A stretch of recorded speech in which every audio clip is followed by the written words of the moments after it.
नमस्कार, मैं रवीश कुमार। गौतम अडानी ने अपने ही समूह की सबसे बड़ी कंपनी के कार्यकारी अध्यक्ष का पद क्यों छोड़ दिया, क्यों इस्तीफा दिया? आखिर जिस कंपनी को अडानी ने बनाया, जो कंपनी मुंद्रा बंदरगाह को मैनेज करती है, उसके सबसे प्रभावशाली पद को छोड़कर गैर कार्यकारी पद क्यों लेने जाएंगे? ऐसा कौन करता है कि अपनी ही बनाई हुई कंपनी के कार्यकारी चेयरमैन का पद छोड़कर खुद को फैसला लेने वाले प्रभावशाली लोगों से अलग कर ले?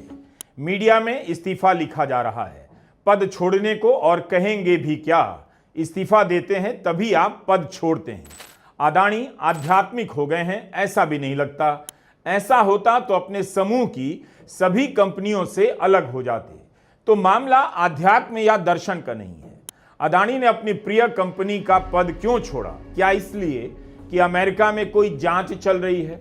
मुंद्रा बंदरगाह का इस्तेमाल हुआ है ईरान से तेल के आयात करने में, और उसकी जांच अमेरिका कर रहा है।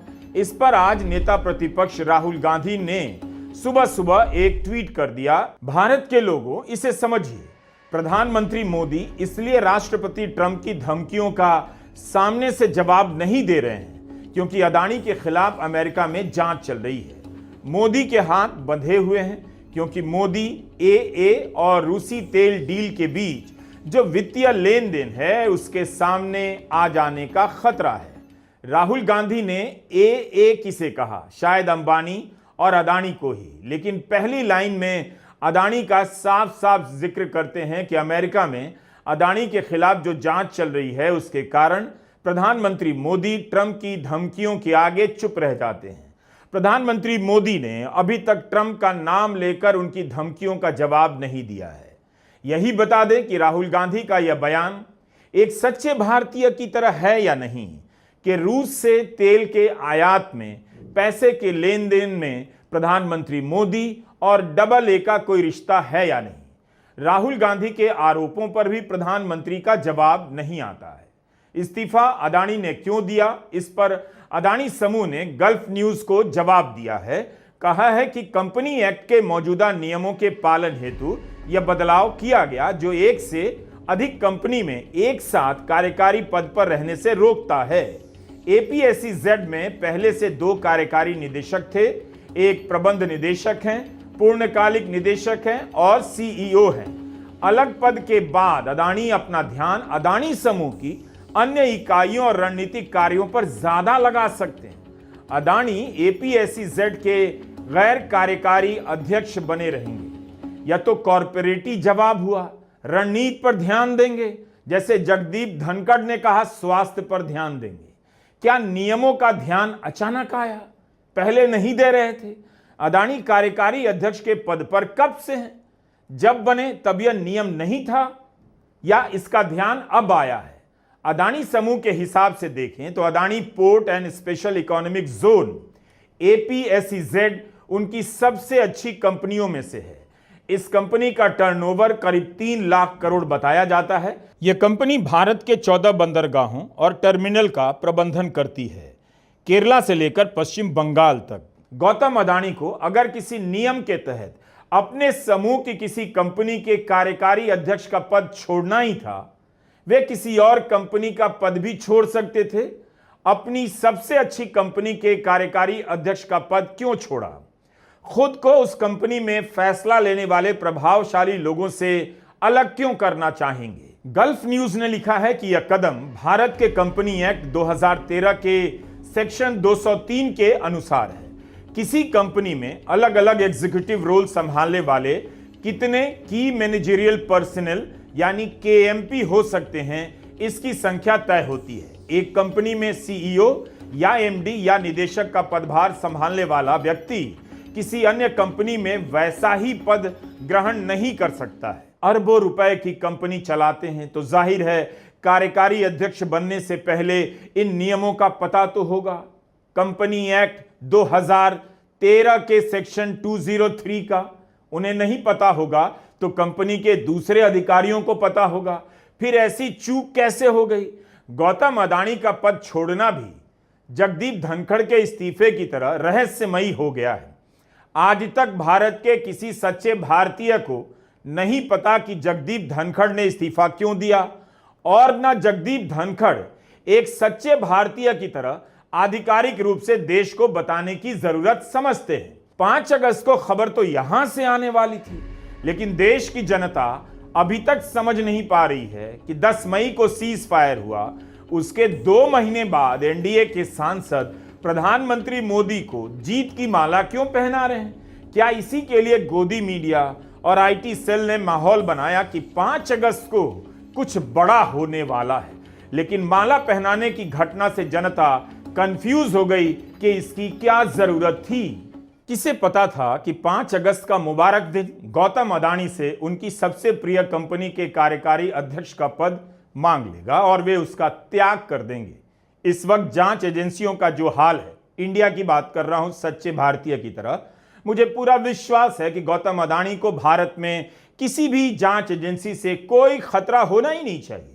इसीलिए मीडिया भी कारणों को लेकर बाहर की तरफ देख रहा है। मीडिया में 2 प्रकार की थ्योरी चल रही है। क्या इसका संबंध उस खबर से है जो वॉल स्ट्रीट जर्नल में छपी थी जून के महीने में कि अमेरिका इस बात की जांच कर रहा है कि ईरान से लिक्विड पेट्रोलियम गैस का आयात मुंद्रा बंदरगाह के जरिए किया गया था या नहीं?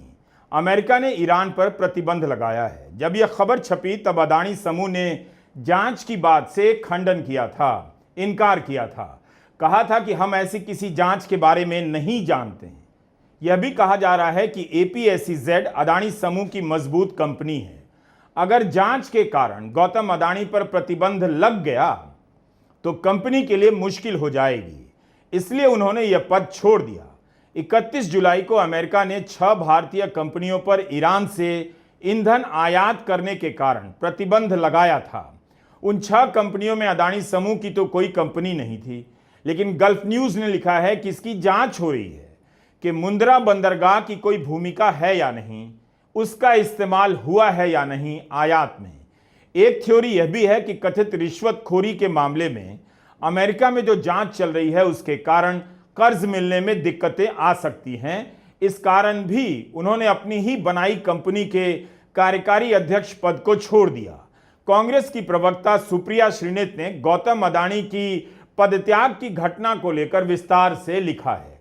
उनके तर्क हैं कि अमेरिका द्वारा जांच हो रही है कि क्या अडानी कंपनियों ने मुंद्रा बंदरगाह के माध्यम से ईरानी LPG आयात किया, जो अंतर्राष्ट्रीय प्रतिबंधों का उल्लंघन करता है।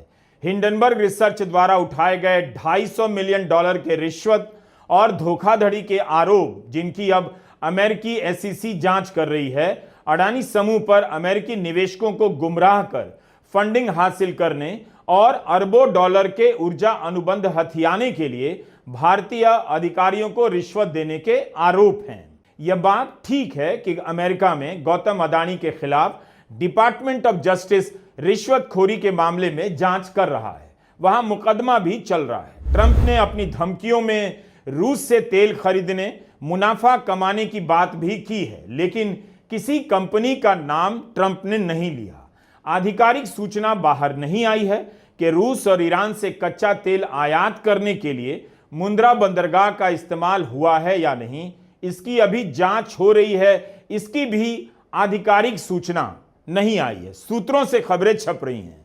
वैसे अडानी और अंबानी समूह को लेकर कुछ अन्य खबरें पहले छपी हैं, जिनका संबंध रूस और ईरान से तेल के आयात को लेकर है। हम उसी के सहारे कड़ियों को जोड़ने का प्रयास कर रहे हैं। फरवरी 2022 से रूस और यूक्रेन के बीच युद्ध जारी है। इसके शुरू होने के 3 महीने बाद की यह रिपोर्ट है। लिखा है कि अरबपति मुकेश अंबानी की रिफाइनरी ने युद्ध से करोड़ों कमाए। वॉर विंडफॉल लिखा है, यानी युद्ध से अचानक हुआ मुनाफा। रिपोर्ट के भीतर लिखा है कि रूस के युद्ध के कारण रिलायंस को इतने लाभकारी अवसर मिल रहे हैं कि कंपनी ने अपनी सबसे बड़ी रिफाइनरी में मरम्मत का कार्य रोककर डीजल और नेफ्ता के उत्पादन को बढ़ा दिया है, क्योंकि इनके दामों में तेजी से वृद्धि हुई है। यह भी लिखा है कि रूस पर लगे प्रतिबंध के कारण वहां से आने वाला कच्चा तेल सस्ता हो गया और इससे निकलने वाले कुछ उत्पादों पर मुनाफा 3 साल में अधिकतम है।